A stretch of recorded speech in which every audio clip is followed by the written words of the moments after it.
Bonjour à tous, j'espère que vous avez la forme. Moi, ça va super, toujours très chaud avec ce qu'on a pu voir à la D23, que ce soit le trailer de Mando saison 3 ou celui de Tale of the Jedi. Et c'est notamment via ce trailer que j'ai eu envie de faire cette vidéo, puisque cette petite bande-annonce nous dévoile des trucs très satisfaisants concernant des personnages comme Ahsoka, mais surtout celui qui me chauffe le plus, Dooku. Et c'est dans ce trailer que j'ai eu l'excellente surprise de voir le retour d'un personnage absent depuis très longtemps visuellement, et pourtant elle fait partie de l'une des espèces qui intéressent le plus de monde dans Star Wars, la même espèce que Yoda et Grogu, Yaddle. D'ailleurs, avant de commencer la vidéo, j'ai une question pour vous. Répondez bien sûr avec franchise. Connaissez-vous le personnage de Yaddle? Ou même, l'aviez-vous remarqué à l'époque de l'épisode 1? Dites-moi tout ça dans les commentaires avant de poursuivre. Bien sûr, avec honnêteté. On n'est pas là pour faire les pros, ah, lui il connaît pas tout ça. Non, on s'en fiche. C'est juste pour voir de mon côté l'impact du personnage sur le public. Et c'est assez triste de constater que Lucasfilm n'a jamais réellement profité d'un personnage comme Yaddle à travers les années, alors qu'elle est encore aujourd'hui, toujours vivante dans le canon. J'avais d'ailleurs fait à l'époque un Star Info sur sa version légende où elle meurt cette fois-ci en se sacrifiant.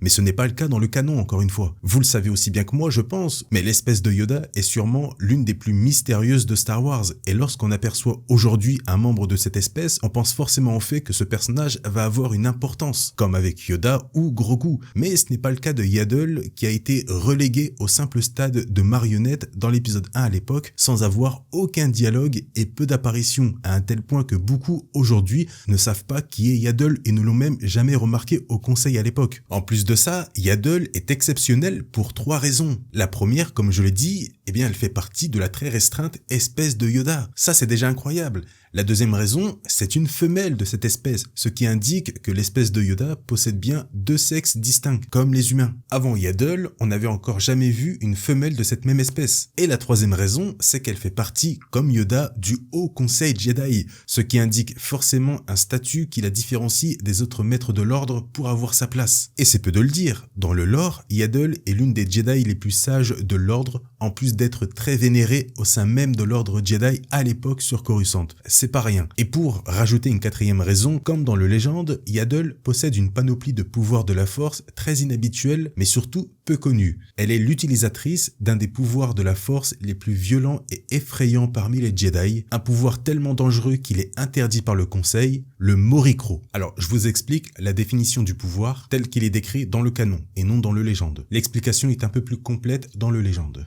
Alors, le Morikro, c'est un puissant pouvoir de la Force qui permet à son utilisateur de ralentir très rapidement toutes les fonctions corporelles d'un adversaire jusqu'à la mort de cette personne. Voilà. Donc, en gros, Yaddle peut ralentir votre respiration, votre rythme cardiaque, votre afflux de sang, ou même, tout simplement, votre cœur, jusqu'à vous tuer.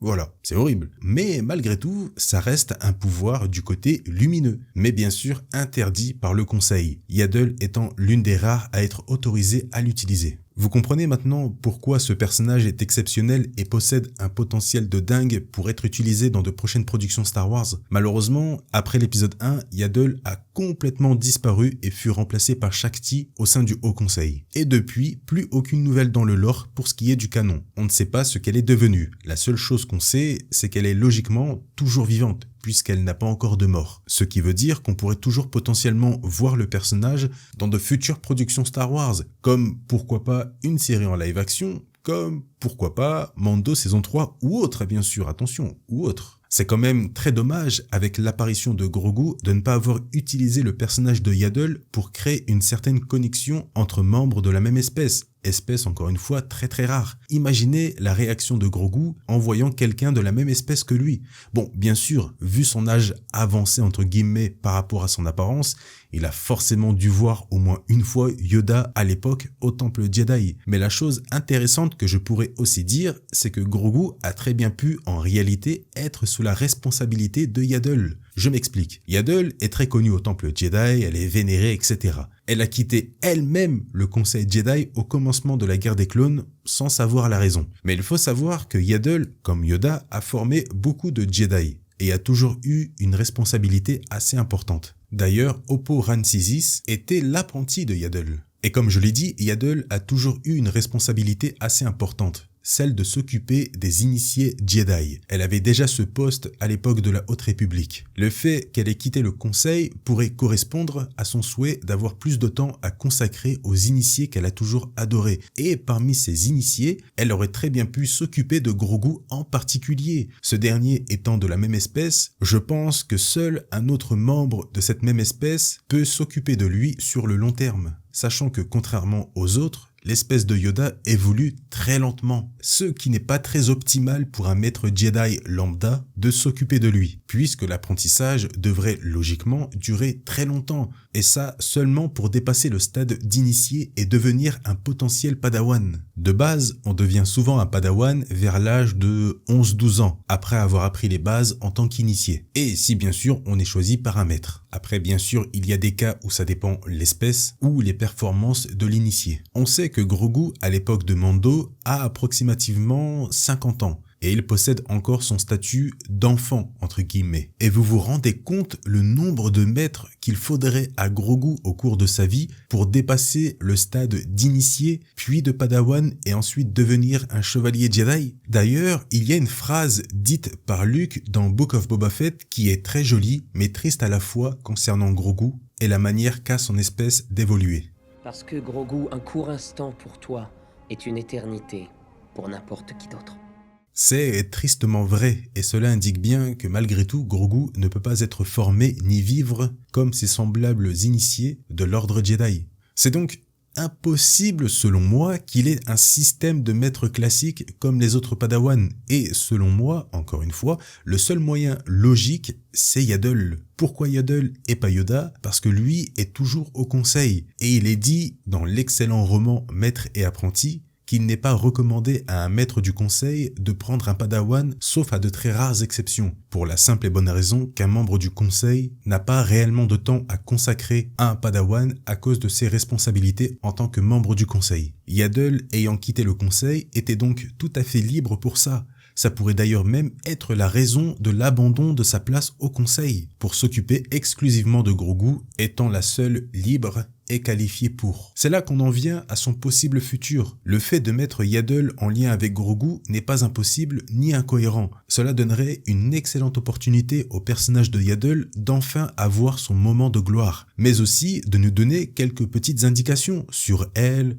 sur son lien avec Grogu, ou même sur son espèce, sans bien sûr tout dévoiler, ce n'est pas le but. Elle pourrait même avoir été la personne qui a secouru Grogu lors de l'Ordre 66 par exemple. Imaginez une scène flashback où on voit Yaddle protéger Grogu des clones avec son sabre laser, en utilisant la force, en sautant partout, etc.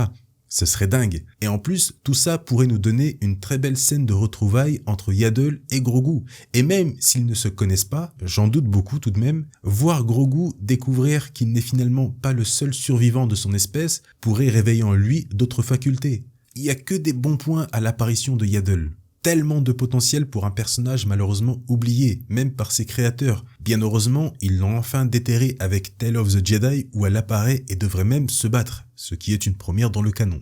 Mais malheureusement, ça ne change pas grand chose au futur du personnage. Le Tale of the Jedi est centré sur Dooku et il raconte le passé du personnage. Donc c'est une apparition passée de Yaddle qu'on va voir. Mais peut-être que son apparition dans ce court-métrage va motiver Lucasfilm à l'exploiter un peu plus maintenant. Mais vraiment, ce personnage est une barre en or pour Star Wars et ils doivent l'utiliser. Surtout que Yaddle est décrite comme populaire dans le lore, qu'elle est connue en dehors de l'ordre Jedi et qu'elle est même une légende pour certaines personnes. Mais quand on entend dans la saison 2 de Mando Ahsoka dire qu'elle n'a connu qu'un seul être semblable à Grogu, en parlant de Yoda, alors que Yaddle est censé être tout aussi sage, unique et même vénéré dans l'ordre Jedi par ses pairs, eh bien ça montre à quel point le personnage est oublié par les scénaristes, malgré son statut quasi unique. On espère que cela va changer. Merci à tous d'avoir regardé cette nouvelle vidéo, j'espère qu'elle vous a plu. J'espère vous avoir donné l'eau à la bouche concernant le potentiel de Yaddle. On n'oublie pas le petit like, le petit pouce bleu, ça récompense le travail fourni et c'est gratuit.